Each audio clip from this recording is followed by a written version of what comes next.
ఇవాళ కేసీఆర్ గారు కాళేశ్వరం కట్టి 4 సంవత్సరాలుగా ప్రతి సంవత్సరం 20 లక్షల ఎకరాలకు నీళ్ళు ఇస్తుంటే మీరు చూసి ఓర్వలేక ఇవాళ కేసీఆర్ గారికి నోటీస్ ఇచ్చిరా? 1 కోటి ఎకరాల మాగాణం తెలంగాణ చేసినందుకు కేసీఆర్ గారికి ఇలా మీరు నోటీసులు ఇచ్చిండ్రా?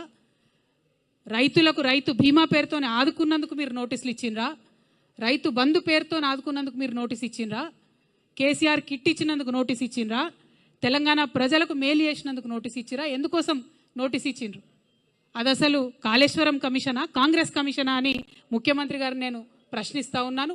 ప్రతి తెలంగాణ బిడ్డ కూడా బాధపడతా ఉన్నారు. తెలంగాణ జాతిపిత అయినటువంటి కేసీఆర్ గారి మీద మీరు ఇవాళ నోటీసులు ఇవ్వడం అంటే యావత్తు తెలంగాణకు నోటీసులు ఇచ్చినట్టే అని నేను భావిస్తూ ఉన్నాను.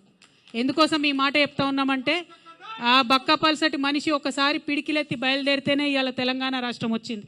తెలంగాణ రాష్ట్రం వచ్చింది కాబట్టే మీరు ఇవాళ తెలంగాణ రాష్ట్రానికి ముఖ్యమంత్రిగా ఉన్నారు. అది